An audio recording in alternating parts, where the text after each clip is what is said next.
Hello guys, welcome back to the channel. कैसे हो आप सभी? आई होप आप सभी अच्छे होंगे। आज हम इस वीडियो में कवर करने वाले अपने सीएनएस के यूनिट नंबर 2 के लेक्चर नंबर 2 को। लेक्चर नंबर 1 में हम इंट्रोडक्शन पार्ट ऑलरेडी कवर कर चुके हैं। आज हम इस वीडियो में कवर करने वाले उसके आगे का पार्ट, यानी ring, Euclidean algorithm, extended Euclidean algorithm and primality test. इन टॉपिक्स को आज हम इस वीडियो में कवर करेंगे और काफी अच्छे से हम इनसे रिलेटेड जो भी हमारे पीवाईक्यूज क्वेश्चन है उनको भी हम डिस्कस करने वाले हैं। तो करते वीडियो को स्टार्ट, बढ़ते अपने पहले टॉपिक की तरफ। अब हमारा पहला टॉपिक है रिंग और ग्रुप से रिलेटेड। यहाँ से हमारा क्वेश्चन आया हुआ है 2021-22 में 10 नंबर में क्वेश्चन पूछा गया था कि ग्रुप और रिंग क्या होते हैं और आपको एक प्रूफ करना था। प्रूफ क्या करना था? Proof that the order of any subgroup of finite group divide the order of group. यानी आपको क्या बताना था कि order of subgroup divide करता है ऑर्डर ऑफ ग्रुप को। या आपको क्या करना था? प्रूफ करना था। और उसके साथ आपको एक डेफिनेशन बतानी थी ग्रुप और रिंग बेसिकली क्या होते हैं। अब ग्रुप तो बेसिकली हम पहले ही पढ़ चुके हैं, तो आज हम इसमें क्या देखेंगे? रिंग। अब रिंग है क्या? An algebraic structure R plus dot is called ring if it satisfy this property. हमारा जो भी गिवन सेट है हम उसको रिंग, या जो भी रिलेशन हमें गिवन है हम उसको रिंग कब बोलेंगे? जब वो ये प्रॉपर्टीज को सेटिस्फाई करेगा। अब प्रॉपर्टीज है क्या कि जो हमारे दो ऑपरेशन है इसमें, एक तो प्लस है और एक डॉट है, यानी एक हमारा एडिशन है, एक हमारा मल्टीप्लीकेशन है। तो प्लस के साथ जो हमारा गिवन रिलेशन है वो हमारे क्या शो करना चाहिए? Abelian group. डॉट के साथ क्या होना चाहिए? वो सेमी ग्रुप होना चाहिए और सेटिस्फाई करना चाहिए डिस्ट्रीब्यूटिव लॉ को। ये तीन प्रॉपर्टी अगर कोई भी रिलेशन सेटिस्फाई करेगा तो हम उस रिलेशन को क्या बोल सकते हैं कि ये हमारा क्या है? रिंग है। अब एबिलियन ग्रुप क्या होता है, सेमी ग्रुप क्या होता है, या डिस्ट्रीब्यूटिव लॉ क्या होता है, अब हम वो देखेंगे। अब बेसिकली डिस्ट्रीब्यूटिव लॉ क्या होता है? डिस्ट्रीब्यूट करना, यानी for example A dot B plus C इस तरीके से लिखा हुआ है, तो आप इसको इस तरीके से लिख सकते हैं A dot B plus A dot C. Simply आपने ए के अंदर मल्टीप्लाई कर दी, ये होता है हमारा डिस्ट्रीब्यूटिव लॉ। इसी तरीके से बी प्लस सी अगर हमारे ब्रैकेट आगे है डॉट ए है तो हम इसे क्या लिख सकते हैं? B dot A plus C dot A. ये हमारी होती है डिस्ट्रीब्यूटिव लॉ। अब क्या बोला है कि एबिलियन ग्रुप प्लस के साथ क्या होना चाहिए? वो एबिलियन ग्रुप होना चाहिए। अब एबिलियन ग्रुप क्या होता है? A group G is said to be abelian group if it satisfy all group property and commutative law. Abelian group हम जब बोलेंगे जो भी हमारा रिलेशन है वो सेटिस्फाई करना चाहिए सबसे पहले तो ग्रुप की प्रॉपर्टीज को। अब ग्रुप की प्रॉपर्टीज क्या है वो हम लेक्चर 1 में काफी अच्छे से देखा था। क्या क्या थे ग्रुप की properties? Closure, associative, identity and inverse. ये चार तो वो सेटिस्फाई करना चाहिए। इन चार के साथ साथ अगर वो कम्युनिटेटिव लॉ को भी सेटिस्फाई कर जाता है तो that group is known as abelian group. ठीक है, फॉर एग्जाम्पल अब मैं आपको बताती हूँ। अभी क्या कहता है कि एबिलियन ग्रुप हमारा क्या होगा? कौन होगा एबिलियन ग्रुप? वो उसको कौन कौन सी प्रॉपर्टी सेटिस्फाई करनी है? Closure, associative, identity and inverse. अगर ये चार प्रॉपर्टी कोई भी सेटिस्फाई करता था तो हम उसको बोलते थे कि वो हमारे क्या है? वो हमारा ग्रुप है। लेकिन एक और प्रॉपर्टी आ गई, कम्युनिटेटिव लॉ। अगर वो कम्युनिटेटिव लॉ को ओबे करता है, उसको सेटिस्फाई करता है, तो हम उसको बोलेंगे वो क्या है? हमारा एबिलियन ग्रुप। अब कम्युनिटेटिव लॉ क्या होता है? कम्युनिटेटिव लॉ सिंपली क्या होता है? ए प्लस बी इक्वल होगा बी प्लस ए के, या ए डॉट बी हमारा इक्वल होगा बी डॉट ए के। सिंपल, ये तो आपको पता है। अगर 2+3 क्या इक्वल नहीं होता 3+2 के, या 2 × 3 इक्वल नहीं होता 3 × 2 के। ये तो सिंपल है। तो ये हमारा होता है कम्युनिटेटिव लॉ। आई होप आपको क्लियर होगा कि एबिलियन ग्रुप हमारा क्या होता है। अब नेक्स्ट है हमारा सेमी ग्रुप। अब सेमी ग्रुप क्या कहता है? Let G be are non empty and star be an operation. G क्या है? हमारा नॉन एम्प्टी सेट है। नॉन एम्प्टी यानी उसके अंदर एलिमेंट है, एम्प्टी नहीं है। और क्या है? ऑपरेशन है हमारा dot on G if it satisfy the given properties. अगर ये गिवन प्रॉपर्टीज को सेटिस्फाई कर जाता है तो हम उसको बोलेंगे सेमी ग्रुप। आपको बेसिकली ग्रुप हो, एबिलियन ग्रुप हो, सेमी ग्रुप हो, सब ग्रुप हो, आपको सिर्फ इनकी प्रॉपर्टीज याद होनी चाहिए कि बेसिकली प्रॉपर्टीज क्या होती हैं, प्रॉपर्टीज का मतलब क्या होता है। कि कम्युनिटेटिव लॉ हमने बोल दिया, अब आपको पता भी होना चाहिए कि हमारा कम्युनिटेटिव लॉ होता क्या है। ठीक है, अब हमारा सेमी ग्रुप के लिए दो प्रॉपर्टी होती है बेसिकली। पहली होती है क्लोजर, सेकंड होती है एसोसिएटिव। अगर कोई भी हमारा ग्रुप जो गिवन ग्रुप है अगर वो दो प्रॉपर्टीज को सेटिस्फाई कर जाता है तो हम उसको बोलते हैं वो हमारा ग्रुप क्या? सेमी ग्रुप है। अब क्या क्या प्रॉपर्टीज होती है? पहली होती है क्लोजर लॉ एंड दूसरी होती है एसोसिएटिव लॉ। अब ये तो आपको पता है क्लोजर लॉ क्या कहता है कि कोई भी हमारा ग्रुप है उसमें से अगर कोई भी हम दो एलिमेंट लें और उस पर कोई भी ऑपरेशन परफॉर्म करें, अगर वो जो हमारा आंसर आया है वो भी हमारा उस ग्रुप में बिलोंग करता है तो that is known as closure law. ये हम ऑलरेडी काफी अच्छे से डिस्कस किया था हमने। फॉर एग्जाम्पल मैंने आपको पहले भी बताया था।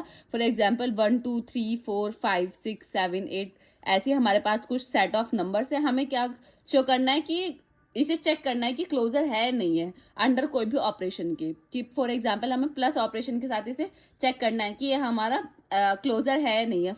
अगर मैंने कोई भी दो एलिमेंट ले लाइक फर्स्ट और सेकंड लिया, ए प्लस बी किया, अगर वो बिलोंग करेगा इस ग्रुप में तो वो हमारा क्या होगा, क्लोजर लॉ को ओबे कर रहा है। 1 + 2 क्या हुआ हमारा 3। अभी हमें नहीं पता 3 क्या 3 बिलोंग कर रहा है हमारा जी में, यस। अगर ये जो हमारा रिजल्ट आया वो इस में बिलोंग कर रहा है, इस सेट में बिलोंग कर रहा है, तो ये हमारा क्या क्लोजर लॉ को क्या कर रहा है, सेटिस्फाई कर रहा है। तो ये हमारा क्लोजर लॉ हो गया। नेक्स्ट क्या होता है हमारा associative law. Associative law simple है कि अगर हम ब्रैकेट्स चेंज कर दें, ब्रैकेट्स की पोजीशन चेंज कर दें, तो हमारे आंसर पे कोई भी इफेक्ट नहीं पड़ना चाहिए, that is called associative law. For example A B, हमने जो एलिमेंट है जो जी ग्रुप में बिलोंग कर रहा है, देन A.B.C इक्वल होना चाहिए A.B.C। सिर्फ आप इसमें देख पा रहे हैं, सिर्फ हमारे ब्रैकेट्स का डिफरेंस है। तो ये होता है हमारा एसोसिएटिव लॉ। अगर ये दो प्रॉपर्टी कोई भी हमारा सेट सेटिस्फाई करता है, that is called semi group. ठीक है, अब आपको एक क्लियर हुआ कि रिंग के लिए जो हमारी प्रॉपर्टी थी एबिलियन ग्रुप, सेमी ग्रुप, ये क्या थी, डॉट प्लस के साथ, याद रखिए प्लस के साथ एबिलियन ग्रुप, डॉट के साथ semi group and distributor law को ओबे करना चाहिए। आपको यहाँ प्रूफ करके कुछ नहीं दिखाना था कि ये किस तरीके से आपको इस पर क्वेश्चन आ जाएगा, आपको सिर्फ डेफिनेशंस बतानी थी। अब नेक्स्ट ईयर तो उन्होंने आपको एक प्रूफ दिया था, आपको ये प्रूफ शायद थोड़ा बहुत याद भी हो। आपने ये जब आप डीएसटीएल पढ़ रहे थे, आपने जब पढ़ा होगा, ये लैग्रेंजेस करके एक थ्योरम थी, वहां ये सेम ही था, लैग्रेंजेस थ्योरम ही होती है ये, उसमें आपने प्रूफ पढ़ा था। वही प्रूफ इन्होंने इसमें पूछा है, क्या है द ऑर्डर। पहले आप स्टेटमेंट लिखेंगे कि स्टेटमेंट गिवन स्टेटमेंट है क्या, हमें क्या प्रूफ करना है कि द ऑर्डर ऑफ ईच सब group of a finite group is a divisor of the order of the group. यानी जो हमारा सब ग्रुप है उसका जो ऑर्डर है वो डिवाइजर होगा ऑर्डर ऑफ ग्रुप के। डिवाइजर, अगर वो कोई किसी का डिवाइजर होता है इसका मतलब उसे कंप्लीटली डिवाइड करता है, कि order of G upon order of H, हमें इस तरीके से प्रूफ करना है। अब यहाँ गई सब ग्रुप की बात। अब बेसिकली सब ग्रुप क्या होता है, ग्रुप को आप तो पता चल गया कि ग्रुप हम कब बोलेंगे। अब सब ग्रुप क्या होता है, ग्रुप का एक छोटा भाई हम बोल सकते हैं सब ग्रुप, सिंपल। बस आप इतना समझिए, ग्रुप का छोटा भाई क्या होता है, हमारा सब ग्रुप होता है, उसका एक सब पार्ट होता है जिसको हम बोलते हैं सब ग्रुप। ठीक है, अब इसको प्रूफ करने के लिए हमें प्रूफ बेसिकली क्या करना है, ये जो ओ, ये जो आप ये है ओ, ये साइन है ऑर्डर का, कि ऑर्डर ऑफ जी यानी ऑर्डर ऑफ ग्रुप जो है डिवाइड कर रहा है पूरा ऑर्डर ऑफ सब ग्रुप के, एन अपॉन एम हमें प्रूफ करना है। अब अभी आपको समझ नहीं आएगा कि एन और एम क्या है, अभी हम देखेंगे इसको। अब हमें प्रूफ क्या करना है, let G is a finite group of order N. हमने क्या लेट किया, प्रूफ करने के लिए जब भी आपने प्रूफ देखे होंगे तो हमें लेट करना पड़ता है। अब हमने क्या किया कि एक हमारा जी ग्रुप है जिसके अंदर फाइनाइट नंबर ऑफ एलिमेंट है और उसको ऑर्डर क्या है एन। अब ऑर्डर एन है तो हम इसे जिसका भी ऑर्डर होता है, मैं आपको बताती हूँ कि ऑर्डर को हम रिप्रेजेंट करते हैं। फॉर एग्जांपल हमारे पास कोई भी ग्रुप है, तो अगर ऐसे लिखा है order of G of N, तो ओ जो ये हमारा रिप्रेजेंट कर रहा है, ये हमारा रिप्रेजेंट कर रहा है ऑर्डर। ठीक है, तो ये जो मैंने ओ ऑफ जी लिखा है यानी ऑर्डर ऑफ ग्रुप जी क्या है, हमने एन, ये हमने लेट किया है। और फिर हमने क्या किया है कि जो पहले हमने क्या किया कि जो हमारा एक जी एलिमेंट है उसके अंदर एक फाइनाइट एलिमेंट्स है। फाइनाइट एलिमेंट हम मान सकते हैं A1 A2 A3 dash dash dash dash AN हमारे पास क्या है एलिमेंट है। ठीक है, और हमने क्या किया, ये जो ग्रुप हमने बनाया इसका जो ऑर्डर है वो क्या है हमारा n, ये हमने क्या किया लेट किया, एज्यूम किया कि ऐसा है। अब यहाँ हमें बात हो रही है सब ग्रुप की भी, तो हमने एक H बनाया सब ग्रुप जिसके अंदर भी हमारे फाइनाइट एलिमेंट्स है, डिस्टिंक्ट एलिमेंट है, लेकिन आप ये याद रखें H1 H2 H3 dash dash dash dash HM elements है। इसको M एलिमेंट्स है तो इसका ऑर्डर हमारा क्या हुआ, इसका ऑर्डर हमने क्या माना M है। सिंपल, आपको इतना समझ आया, हमने ग्रुप बनाया उसके अंदर डिस्टिंक्ट एलिमेंट है A1 A2 dash dash dash AN और उसका ऑर्डर क्या है N। इसी तरीके से उसका सब ग्रुप बनाया जिसके अंदर M एलिमेंट्स है, उसका ऑर्डर क्या हो गया हमारा M हो गया। अब यहाँ से आपको समझ आ रहा होगा कि ये हमें क्या प्रूफ करना है कि जो ऑर्डर ऑफ ग्रुप है वो जो है डिवाइड करता है ऑर्डर ऑफ सब ग्रुप के, या ऑर्डर ऑफ सब ग्रुप है वो किसका डिवाइजर है ऑर्डर ऑफ ग्रुप का। तो N अपॉन M हमें क्या करना है प्रूफ करना है। N क्या है हमारा ऑर्डर ऑफ ग्रुप, M क्या है हमारा ऑर्डर ऑफ सब ग्रुप। ठीक है, यहाँ तक आए हो पे आपको क्लियर होगा, यहाँ तक ये लिखा हुआ है। अब हमने क्या किया कि सिंस अब हमने एक एलिमेंट लिया जो हमारा गिवन ग्रुप है, ग्रुप में से मैंने क्या किया एक एलिमेंट लिया, A1 मेरा बिलोंग कर रहा है G में, सिंपल ये है कि A1 मैंने बिलोंग करा है G में। देन मैंने क्या किया कि राइट कोसेट बनाया। अब राइट कोसेट और लेफ्ट कोसेट क्या होता है? बेसिकली कोई भी हमारा एलिमेंट है या कोई भी हमारा सेट है, फॉर एग्जाम्पल हमारे पास कोई सेट है H, A1, A2, A3 dash dash dash, कुछ भी आप मान लें, AM, हमारे पास एक सेट है। अगर मुझे किसे राइट कोसेट बनाना है किसी एक एलिमेंट के साथ, लाइक B1 के साथ मुझे क्या बनाना है, इसे राइट कोसेट। राइट कोसेट का मतलब है कि जो भी एलिमेंट है उसकी राइट में मल्टीप्लाई कर दे, राइट में मल्टीप्लाई कर दे, HB1 equal to A1 B1, A2 B2 dash dash dash AM B1, इस तरीके से B1। तो यह हमारा क्या होगा, राइट कोसेट। यानी जो एलिमेंट अगर आपने उसकी राइट में मल्टीप्लाई कर दी तो वो हमारा हो गया राइट कोसेट, अगर आपने लेफ्ट में मल्टीप्लाई कर दी तो ये हो गया हमारा left coset. Right coset right में मल्टीप्लाई, लेफ्ट कोसेट लेफ्ट में मल्टीप्लाई। सिंपल, आपको समझ आया कि राइट कोसेट और लेफ्ट कोसेट हम किस तरीके से बनाते हैं, सिंपल मल्टीप्लाई करके। तो मैंने क्या किया, सिंस मेरे पास एक एलिमेंट A1 है जो बिलोंग कर रहा है G में, देन जो हमारा सब ग्रुप है उसमें मैंने क्या किया, उसका राइट कोसेट बनाया। राइट कोसेट यानी राइट कोसेट किस तरीके से बनाते हैं, जो भी हमने एलिमेंट लिया उसकी राइट में मल्टीप्लाई करके। तो HA1 equal to H1 A1 H2 A1 dash dash H1 A1। यहाँ तक कोई भी, आई होप कोई भी आपको दिक्कत नहीं होगी। सिंपली राइट कोसेट, भाई मैंने लिखा हुआ be right coset of H in G having M distinct element. अब इसके अंदर क्या डिस्टिंक्ट एलिमेंट है, डिस्टिंक्ट एलिमेंट यानी जो भी हर एलिमेंट है वो क्या है, हमारा अलग एलिमेंट है। फॉर एग्जाम्पल अगर हमने राइट कोसेट बनाया तो अगर हम मान लेते हैं कि हमारे पास दो जो एलिमेंट है वो सेम है, फॉर एग्जाम्पल H1A इक्वल है HJA की। सिंपल, जो I और J है वो हमारा 1 2 3 4 एनी इंटीजर है। तो ये मैंने मान लिया कि जो दो एलिमेंट है इस सब ग्रुप के वो हमारे क्या सेम है। अगर दो हमारे सेम है तो HI इक्वल हमारे किसके हो जाएगा, HJ के इक्वल हो जाएगा। अगर हमारा HI इक्वल HJ के हो जाएगा तो ये हमें क्या बताता है कि जो हमारे एलिमेंट है वो कोई ना कोई डुप्लीकेट एलिमेंट है, यानी जो हमारा सब ग्रुप है उसके अंदर एक या दो एलिमेंट सेम है। अगर एक या दो एलिमेंट सेम है उसके अंदर इसका मतलब क्या है कि ऑर्डर ऑफ H कभी भी हमारा M नहीं हो सकता है। ऑर्डर ऑफ H अगर हमारा M नहीं हो सकता तो ये तो कंडीशन पॉसिबल ही नहीं है। अब आपको ये समझ आ गया कि ऑर्डर ऑफ H कभी भी M क्यों नहीं हो सकता, क्योंकि यहाँ डुप्लीकेसी आ गई। क्या बोला, इससे हमें ये पता चला कि जो एलिमेंट है इसके अंदर सब ग्रुप के अंदर वो क्या सेम है। अगर सेम है तो क्या कभी उसका ऑर्डर M हो सकता नहीं, यानी उसके अंदर एलिमेंट हम M मान रहे हैं, M है ही नहीं उसके अंदर एलिमेंट, M से कम एलिमेंट है। क्योंकि अगर कोई भी दो एलिमेंट सेम है तो काउंट तो उसे हम एक बार ही करेंगे कि एक ही एलिमेंट है, तो इसका मतलब उसका ऑर्डर कभी भी M नहीं हो सकता। तो ये आपको दिखाना पड़ेगा कि हमने राइट कोसेट इसलिए नहीं बनाया क्योंकि हमारा जो ऑर्डर है वो कभी भी M नहीं हो सकता, जो कि हमारा पॉसिबल है ही नहीं। हम तो स्टार्टिंग में ही मान के चलें कि हमारा ऑर्डर तो M है, ठीक है। अब क्या किया, each right coset of H in G have M distinct element. क्योंकि हम मानते हैं ऐसा, हमने ऐसा एज्यूम किया है कि जो भी हमारे अंदर इसके अंदर एलिमेंट है वो सारे क्या है, डिस्टिंक्ट एलिमेंट है, यानी सेम एलिमेंट नहीं है। तो ये वाली कंडीशन अगर आती है तो वहां पॉसिबल है ही नहीं। नाउ सपोज देयर आर के distinct coset of H in G। अब हम क्या मान रहे हैं कि हमारे पास के डिस्टिंक्ट कोसेट है, ठीक है। अब के डिस्टिंक्ट कोसेट किस तरीके से वो हम अब देखेंगे। HA1 equal to H1 A1 H2 A2 dash dash H1 A1 H2, इसी तरीके से के तक हमारे पास क्या है, के डिस्टिंक्ट कोसेट है। एक कोसेट नहीं है अब हमारा, राइट या लेफ्ट कोसेट नहीं है, राइट कोसेट बनाना है, लेकिन हमारे पास क्या के डिस्टिंक्ट कोसेट है। तो वो हमने यहाँ सिंपली बना लिया। किस तरीके से बनाया, सिर्फ A1 की सिंपली मल्टीप्लाई करके, A1 A2 AK की मल्टीप्लाई करके। अब वी नो दैट, अब आपको ये कंडीशन पता होनी चाहिए, we know that union of all left and right coset of H is equal to the group.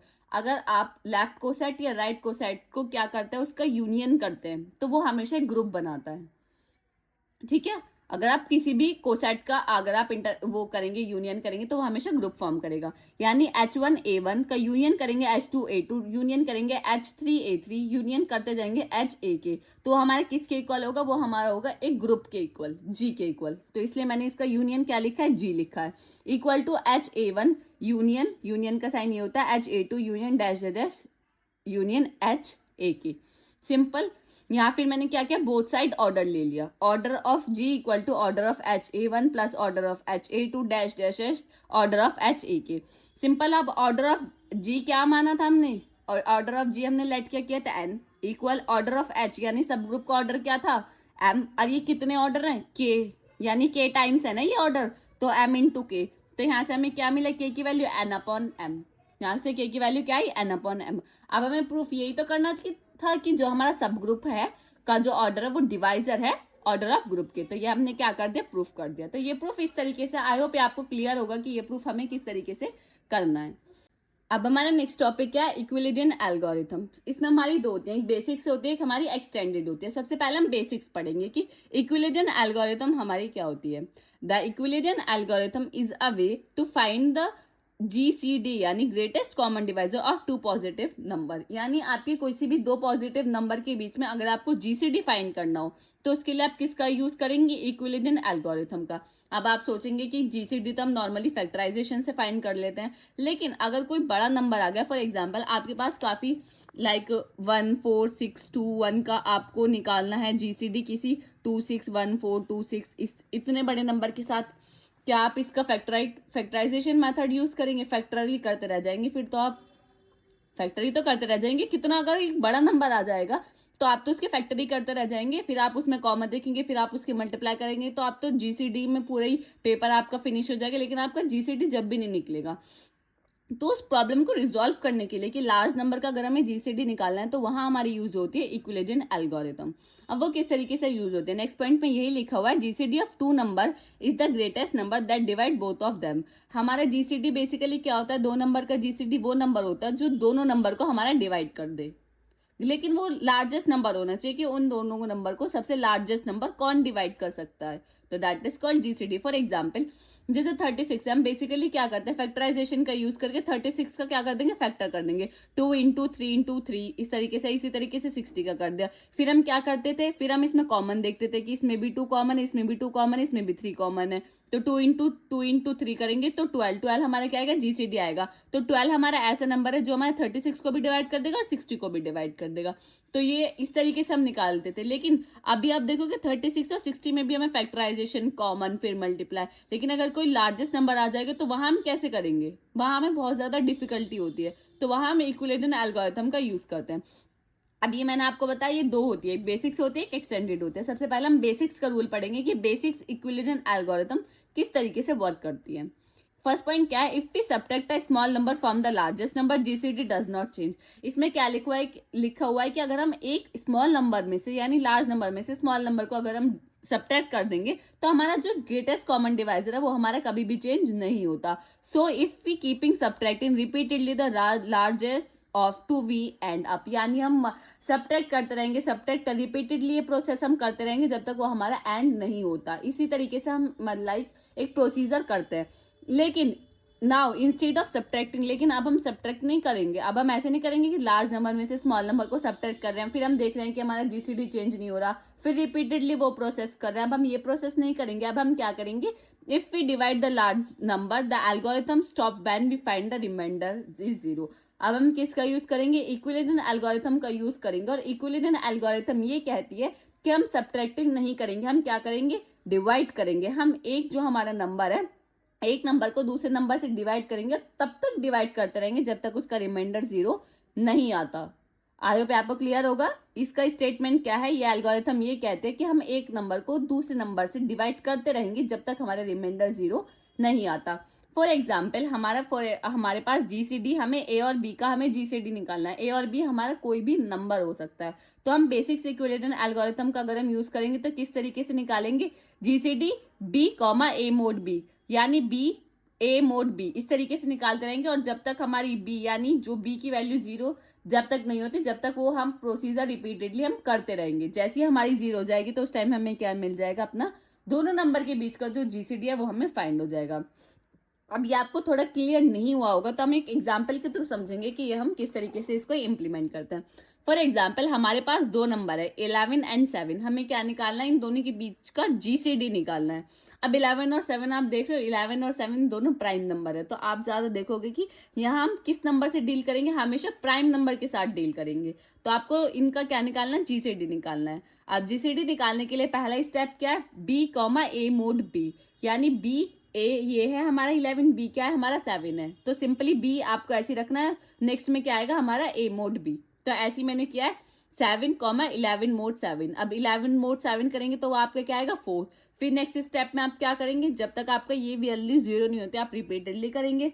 फिर हमारा स्टेप 2 क्या हो गई, हमारे स्टेप 2 है। स्टेप 2 में मैंने क्या किया, अब ये A है ये B है, अब B क्या हो गया हमारा 4 4 कॉमा ए मोड बी यानी 7 मोड 4, फिर 7 मोड 4 निकाला, फिर 3 आया, फिर हमारी स्टेप 3 के अंदर फिर ये ए हो गया, फिर ये बी हो गया, फिर बी क्या आ गया हमारा 3, फिर 4 मोड 3 निकाला, फिर क्या आया मेरा 1 आया, फिर ये स्टेप 4 में मैंने क्या किया सेम 1 ए और बी फिर चेंज हो गया, बी क्या हो गया इस टाइम 1 हो गया, फिर 3 मोड 1 निकाला तो क्या आ गया 0 आ गया, यानी मेरी जो बी की वैल्यू वो क्या हो गई यहाँ 0 हो गई। अब जहां मेरी बी की वैल्यू 0 आ जाती है वहां ये एल्गोरिथम क्या कहती है, आप स्टॉप हो जाइए, और जो हमारी ए की वैल्यू है वो हमारा क्या है, हमारा दोनों के बीच से क्या है जीसीडी या ग्रेटेस्ट कॉमन डिवाइजर है। तो इसका ग्रेटेस्ट कॉमन डिवाइजर क्या होगा 1, यानी इन दोनों को सिर्फ एक 1 ऐसा लार्जेस्ट नंबर है दो दोनों को डिवाइड कर सकता है, अदरवाइज इसके अलावा कोई और नंबर नहीं है।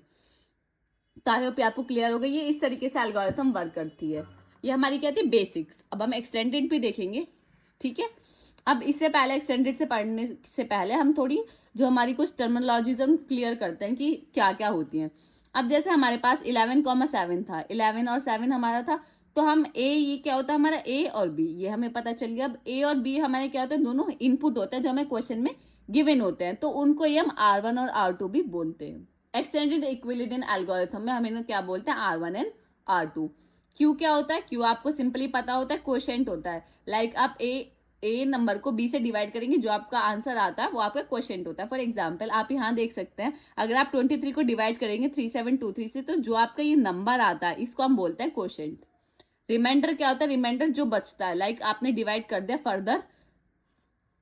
फर्दर आप डिवाइड करते गए, जहां आपकी एल्गोरिथम जहां आपका डिवीजन रुक गया वो आपका क्या होता है रिमाइंडर। अब रिमाइंडर आपको पता है, क्वेश्चन आपको पता है, आपको R1 और R2 का पता चल गया। तो ये कुछ टर्मिनोलॉजीज है। अब हम बढ़ते हैं अपने नेक्स्ट टॉपिक की तरफ, जो कि हमारा एक्सटेंडेड इक्विलिडियन एल्गोरिथम। अब बेसिक्स तो हमने पढ़ ली, अब हम पढ़ेंगे इसका extended version, extended Euclidean algorithms. ये है क्या, in the extended Euclidean algorithm we will all the columns from the Euclidean algorithms.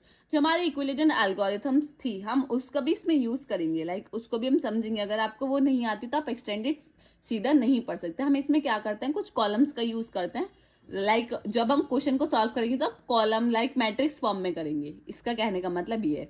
We also have some extra columns, इसमें हमारे पास कुछ एक्स्ट्रा कॉलम होते हैं।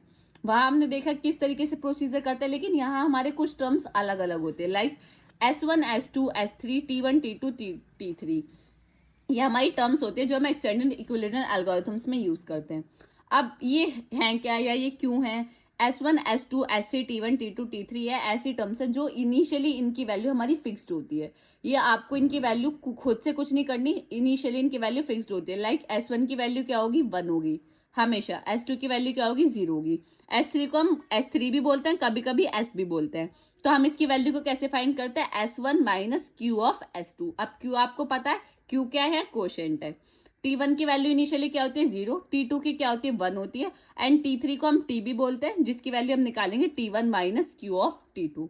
अब हम इसके एक एग्जाम्पल की तरफ चलते हैं, जिस एग्जाम्पल से हम समझेंगे कि यह हमारा वर्किंग प्रोसेस हमारा किस तरीके से इसमें वर्क करता है। ठीक है, अब taking an example like find the GCD of 161,28। अब यहाँ आपको क्या करना, सबसे पहले जीसीडी फाइंड करना है। अब जीसीडी तो आप बेसिक से भी फाइंड कर सकते हैं, ये तो 161,28 बेसिक्स एक्सटेंडेड बेसिक इक्विलिडियन एल्गोरिथम्स से भी आप फाइंड कर सकते हैं। लेकिन जहां आपसे and the value of S and T की वैल्यू पूछे तो वहां आपको पता चल जाना चाहिए वहां हम किसका यूज करेंगे, एक्सटेंडेड इक्विलिडियन एल्गोरिथम्स का यूज करेंगे। एस और टी यानी S3 और T3 की हमारी यहाँ बात हो रही है। ठीक है, एक्सटेंडेड में हमारी ये टर्म्स आ जाती हैं। तो अब हम देखते हैं हम किस तरीके से इसमें फाइंड करते हैं। अब हमारे क्वेश्चन है क्या, एक बार क्वेश्चन देख लेते हैं कि हमारा क्या क्या गिवन है। 161,28 161,28। अब आपको ये पता चल गया होगा कि 161,28 हमारा क्या है, ये हमारा ए है, ये हमारा बी है, और ए और बी को हम यहाँ क्या कहते हैं R1 एंड R2। ठीक है, R1 एंड R2 तो बोलते हैं। अब सबसे पहले आपको इस तरीके से एक मैट्रिक्स में बनाना है। सबसे पहले आपका क्वेश्चन आएगा, ये जिस तरीके से बनाया हुआ है आपको इसी तरीके से बनाना है, अगर इसका क्वेश्चन आता है तो। ठीक है, अब तक आया हुआ नहीं, लेकिन अगर आ जाता है तो आपको इस तरीके से करना है। सबसे पहले question R1 R2 then R, S1 S2 then S, T1 T2 then T। इस तरीके से आपको बनाना है एक मैट्रिक्स फॉर्म में। ठीक है, अब सबसे पहले आपको क्या क्या पता है, अब यहाँ हम सॉल्व करेंगे। सबसे पहले हमें क्या पता है, R1 की वैल्यू, R1 की वैल्यू क्या है 161, R2 की वैल्यू क्या है हमारी 28। जैसे आप डिवाइड करेंगे, अब R1 और R2 आपको पता चल गए, जैसे आप इसको डिवाइड करेंगे तो आपका क्वेश्चन क्या बचेगा। अब ये मैं डिवाइड करके नहीं देखूंगी, आपको वहाँ कैलकुलेटर अलाउ होता है, आप कैलकुलेशन खुद से करें। आपका क्वेश्चन जब आप इसको डिवाइड करेंगे आपका क्वेश्चन आएगा 5, आपका क्वेश्चन आएगा 5 और आपका रिमाइंडर क्या आएगा, रिमाइंडर आएगा आपका 21। ठीक है, ये आपका होता है स्टेप 1। R1 R2 की क्या करेंगे, R1 R2 की वैल्यू रखेंगे, दोनों को डिवाइड करेंगे, जो क्वेश्चन आएगा वो यहाँ लिखेंगे, जो रिमाइंडर आएगा वो यहाँ लिखेंगे। फिर आप क्या करेंगे, स्टेप 2 में आप क्या करेंगे, शिफ्टिंग करेंगे, यानी R2 की वैल्यू R1 की हो जाएगी और R की वैल्यू क्या हो जाएगी, हमारी R2 की वैल्यू हो जाएगी। तो R1 की वैल्यू हमारी क्या हो जाएगी 28, देन R की वैल्यू हमारी क्या हो जाएगी 21। अब 28 और 21 जैसे आप इसको डिवाइड करेंगे तो आपका क्वेश्चन क्या आएगा, आपका 1 आएगा और आपका रिमाइंडर क्या आएगा, आपका रिमाइंडर आएगा 7 आएगा। देन स्टेप 3 में आप शिफ्टिंग करते रहेंगे, आप शिफ्टिंग R2 की वैल्यू R1 की हो जाएगी, यानी यहाँ आ जाएगा 21, 7 की जगह जो R की वैल्यू वो हमारी किसकी हो जाएगी, R2 की वैल्यू हो जाएगी। तो 21 और 7 आ गया। अब आप यहाँ करेंगे तो हमारा क्वेश्चन क्या आ जाएगा, हमारा क्वेश्चन आ जाएगा हमारा 3 और रिमाइंडर हमारा क्या आ जाएगा 0। सिंपल। अब नेक्स्ट स्टेप में आप क्या करेंगे, R2 की वैल्यू यहाँ जाएगी 7 और R1 की वैल्यू क्या हो जाएगी हमारी 7, R2 की वैल्यू क्या हो जाएगी 0। क्या हम इसके आगे अब सॉल्व करेंगे, नहीं, क्योंकि हमने अभी क्या देखा कि जब हमारी जो B होता है, B था ना यहाँ, वहां B था, यहाँ क्या है R2, जब भी R2 की वैल्यू 0 हो जाएगी तो हमें हमारा GCD मिल जाएगा, यानी हमारा GCD क्या मिल गया, हमें 7 मिल गया। सिंपल, आपको इस तरीके से करना था। GCD आपको क्या मिल गया, 7 मिल गया। अब हमें GCD तो पूछा, GCD पता चल गया, लेकिन आपको अब S1 S2 S3 इसका किस तरीके से वर्क करना है। तब हम किस तरीके से करेंगे, S1 की वैल्यू हमारी इनिशियली क्या है 1, ये तो फिक्स्ड वैल्यू है ना। S2 की क्या है हमारी 0, T1 की क्या है 0, T2 की क्या है 1। अब हम T1 T2 इसको फाइंड कैसे करेंगे, अब आपको पता है T को हम किस तरीके से फाइंड करते हैं, T1 minus Q of T2, यहाँ मैंने लिखा हुआ है ना, Q1 minus T1 minus Q of T2, S1 minus Q of S2, ये वैल्यूज लिखी हुई है ना, तो इनकी हेल्प से हम क्या करेंगे, इनको फाइंड करेंगे। और इसी तरीके से S1 S कैसे फाइंड करेंगे हम, S1 minus Q of S2। अब यहाँ आप सिंपल कैलकुलेशन करेंगे, S की वैल्यू फाइंड करने के लिए आप क्या करेंगे, S1 यानी 1 माइनस Q क्या है 5 इंटू S2 0, तो यहाँ हमारा क्या आएगा, सिंपली 1 आएगा। ठीक है, फर्स्ट स्टेप। फिर आप क्या करें, सिंपली शिफ्टिंग, वही शिफ्टिंग, यहाँ क्या आ जाएगा 0 आ जाएगा, यहाँ क्या आ जाएगा हमारा 1 आ जाएगा। फिर आप 0 और 1 से आप वैल्यू फाइंड करेंगे S की, तो आप जब वैल्यू फाइंड करेंगे तो यहाँ वैल्यू क्या आएगी हमारी -1 आएगी। उसी तरीके से फिर शिफ्टिंग करेंगे, यहाँ आ जाएगा हमारा 1, यहाँ क्या आ जाएगा हमारा -1। फिर आप S की वैल्यू को फाइंड करेंगे, S1 minus Q of S2, फिर आपकी वैल्यू क्या आएगी, आपकी वैल्यू आएगी 4। देन नेक्स्ट स्टेप में आप करेंगे वही शिफ्टिंग करेंगे, यहाँ -1 आ जाएगा, यहाँ हमारा आ जाएगा 4। अब यहां तक हमें सॉल्व करना है, अब आपको इससे आगे सॉल्व नहीं करना।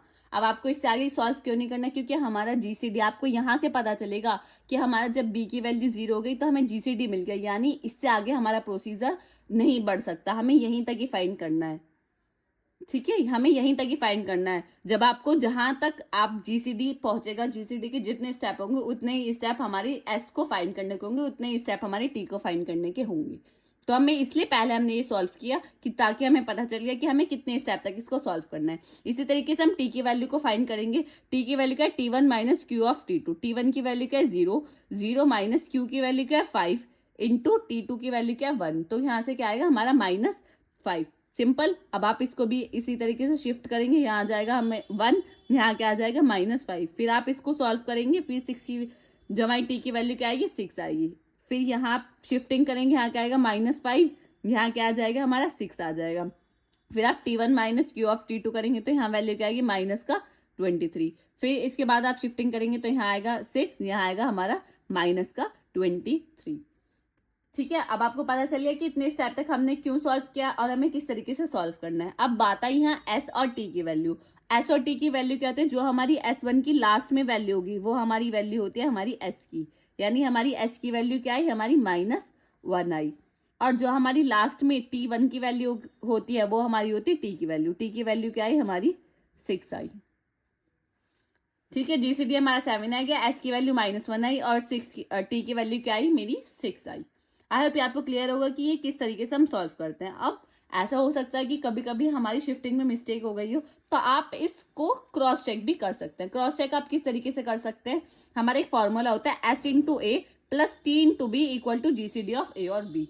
यानी आप एस इंटू ए की मल्टीप्लाई करेंगे, क्या है हमारा जो रिजल्ट आंसर वेरीफाई करने का आंसर वेरीफाई हम इस तरीके से कर सकते हैं, S into A plus T into B हमारा इक्वल होगा जो हमारा जीसीडी आया। जीसीडी हमारा क्या है, हमारा जीसीडी आया 7, यानी लेफ्ट साइड को सॉल्व करने पे भी हमारा 7 आना चाहिए। जैसे आप सॉल्व करेंगे तो एस की वैल्यू क्या है हमारी -1 और ए की वैल्यू क्या है 161, ए की वैल्यू क्या है 161 गिवन है क्वेश्चन में, प्लस टी की वैल्यू क्या है 6 इंटू 28। जैसे आप इसको सॉल्व करेंगे तो आएगा माइनस का 161 प्लस का 168, तो आप इसको सॉल्व करेंगे तो ये क्या आएगा हमारा 7 आएगा। इसका मतलब हमारा जो हमने क्वेश्चन सॉल्व किया है वो हमारा क्या है करेक्ट क्वेश्चन है, क्योंकि जीसीडी भी हमारा 7 आया। तो इस तरीके से आप क्रॉस चेक भी कर सकते हैं।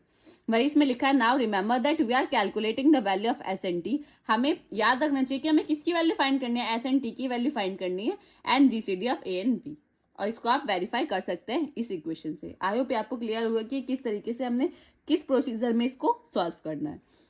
अब बात अपने नेक्स्ट क्वेश्चन की तरफ। इसी से ही जो हमारा जीसीडी फाइंड करने का, इससे हमारा क्वेश्चन आया हुआ है 81 2023-24 में 2 नंबर में, यानी सेक्शन ए में पूछा गया है। यहाँ से क्वेश्चन आता ही आता है। आप देखोगे पिछले 3 साल के पेपर 21, 22, 22, 23, 23, 24, यहाँ से 2 नंबर का क्वेश्चन डेफिनेटली आता है इक्विलिडियन एल्गोरिथम से।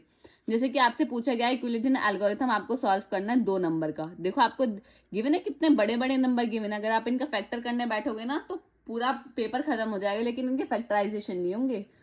तो 2, 4, 1, 2, 0, 1, 6, 4, 0 फिर आप फैक्टर करेंगे, कॉमन करेंगे, तो यहाँ हम किसका यूज करेंगे इक्विलिडियन एल्गोरिथम का। अब यहाँ आपको एस और टी नहीं पूछा है, तो यहाँ आपको कौन सी इक्विलिडियन एल्गोरिथम का यूज करना है, यानी बेसिक्स का यूज करना है। तो बेसिक आपको पता है, बेसिक का फॉर्मूला क्या है कि ए और बी। सिंपल, पहले हम स्टेप 1 में क्या करेंगे बी कॉमा ए मोड बी। सिंपल आपको इसी तरीके से करना है 1640 कॉमा 24120 का मोड निकालेगा 1640 से। फिर इसी आप second step, third step, fourth step इसी तरीके से आप करते रहेंगे, और लास्ट में जब आपकी बी की वैल्यू 0 हो जाएगी तो जो ए की वैल्यू होगी वो आपका क्या होगा जीसीडी होगा। तो इस तरीके से आप इसको सॉल्व करेंगे तो हमारा जीसीडी क्या आएगा हमारा 40 आएगा। आई होप आपको क्लियर होगा। यहाँ मैंने लिखा हुआ भी है कि किस तरीके से सॉल्व किया, बी कॉमा ए मोड बी, इसी को रिपीटेडली किया है जब तक मेरी बी की वैल्यू 0 नहीं आ जाती, यानी मेरे रिमाइंडर 0 नहीं आ जाता। तो आई होप आपको क्लियर होगा। एक बार आप ये खुद से करके देखें तो आपको ज्यादा अंडरस्टैंडिंग होगी। अब बढ़ते अपने नेक्स्ट क्वेश्चन की तरफ। ये आप देख रहे हो सेम क्वेश्चन हमारा लास्ट 2 साल में रिपीटेडली पूछा गया, 21, 22 और 22-23 में सेम ही क्वेश्चन आया हुआ है कि आपको जीसीडी फाइंड करना है 19701066 का। तो सिंपल आप इसको खुद से सॉल्व करें, आपको ज्यादा अंडरस्टैंडिंग हो, क्योंकि मैंने तो इसको सॉल्व कर दिया, एक क्वेश्चन मैंने कर दिया, एक क्वेश्चन आप खुद से करें और इसका आंसर आप कमेंट सेक्शन में जरूर बताएं कि इन दोनों का जीसीडी आपका क्या आया है। ठीक है, अब बढ़ते अपने नेक्स्ट टॉपिक की तरफ जो कि है हमारा प्रीमैलिटी टेस्टिंग। प्रीमैलिटी टेस्टिंग बेसिकली क्या होती है, अब इसका मैं अगर ओवरव्यू दूं तो ये सिंपली रिलेटेड है प्राइम नंबर से। अगर आपको कोई भी नंबर गिवन है, आपको नहीं पता कि वो नंबर लाइक 3, 5 हो गया, इनको आप इजीली पहचान पाते हैं कि ये हमारा क्या है, ये प्राइम नंबर है, 11 प्राइम नंबर है, 7 प्राइम नंबर है। लेकिन अगर आपको एक लार्जेस्ट प्राइम नंबर गिवन हो तो आप किस तरीके से फाइंड करेंगे कि वो जो हमें गिवन नंबर है वो हमारा प्राइम नंबर है या नहीं है। तो उसके लिए हमारी टेस्टिंग होती है प्रीमैलिटी टेस्टिंग। प्रीमैलिटी टेस्टिंग हमारी सिर्फ और सिर्फ प्राइम नंबर को टेस्ट करने के लिए होती है कि जो आपको गिवन नंबर है अकॉर्डिंग टू द कंडीशन, जो आपको नंबर गिवन है वो प्राइम नंबर है या नहीं है, या वो कंपोजिट नंबर है। ठीक है, वही इसमें लिखा हुआ। बढ़ते पहले पॉइंट की तरफ, क्या लिखा हुआ है, primality testing is the problem of deciding whether a given number is prime. ये क्या, प्रीमैलिटी टेस्टिंग एक ऐसी प्रॉब्लम है जिसमें हम डिसाइड करते हैं कि जो हमारे गिवन नंबर है वो हमारा प्राइम नंबर है या नहीं है। नेक्स्ट पॉइंट क्या, primality testing was invented in 2004। Primality testing basically हमारी कब इन्वेंट हुई थी, 2004 में। नेक्स्ट क्या लिखा है, when handling with such large number it is not simply to work with such large number particularly when the operation performed mod at the time of primality testing. अगर आप नॉर्मली देखोगे, अगर आपको बड़ा नंबर गिवन हो तो आप mode कर निकालोगे या कोई और ऑपरेशन परफॉर्म करोगे ताकि आप फाइंड कर पाओ कि जो आपको गिवन नंबर है वो प्राइम नंबर है या नहीं है, जब आप लार्ज नंबर के साथ डील करते हैं तब। लेकिन the best primality testing algorithm they that are produce can only decide if the produced number is probably prime or composite. अब आप प्रीमैलिटी टेस्टिंग के हेल्प से एक ऐसा ये बेस्ट वे है जिससे आप डिसाइड कर सकते हैं कि जो आपको प्रोवाइडेड नंबर है वो प्रोबेबली आपका प्राइम नंबर है या नहीं है. प्राइम नंबर नहीं है तो वो हमारा क्या होगा, कंपोजिट नंबर होगा, कोई और सा नंबर हो सकता है. ठीक है, ये हमारा सिंपली होता है प्रीमैलिटी टेस्टिंग. अब टाइप्स क्या होते हैं प्रीमैलिटी टेस्टिंग? बेसिकली 3 टाइप की होती है, डिटर्मिनिस्टिक, डिविजिबिलिटी एंड प्रोबेबिलिस्टिक. ये हमारी 3 टाइप की क्या होती है, प्रीमैलिटी टेस्टिंग होती है. प्रीमैलिटी टेस्टिंग हमारी जो अब आगे हम पढ़ेंगे format algorithm, Chinese algorithm, RSA algorithm, AES, वहाँ हमारी ये काफ़ी यूज आएगी. तो इसलिए मैंने आपको यहाँ इंट्रोडक्शन इसका दे दिया कि ये हमारी है क्या. आगे एल्गोरिथम्स में हम इसे यूज करेंगे फॉर्मेट एल्गोरिथम्स में, जो कि हमारी काफ़ी इंपॉर्टेंट एल्गोरिथम है, जिससे हमारे मैक्सिमम चांसेस होते हैं कि हमें क्वेश्चन मिले ही मिले. तो यहाँ ये जो हमारे टॉपिक्स है यहाँ ये हमारे कंप्लीट होते हैं. नेक्स्ट वीडियो में हम क्या करेंगे, इससे आगे के टॉपिक्स को कवर करेंगे. अगर ये वीडियो आपको अच्छी लगी तो लाइक कमेंट शेयर करना ना भूलें. अगर आपको नोट्स चाहिए तो आपको लिंक डिस्क्रिप्शन में गिवन होगा, आप वहां से जाके हमारे नोट्स को बाय कर सकते हैं. Thank you for watching this video. मिलते हैं किसी अगली वीडियो में.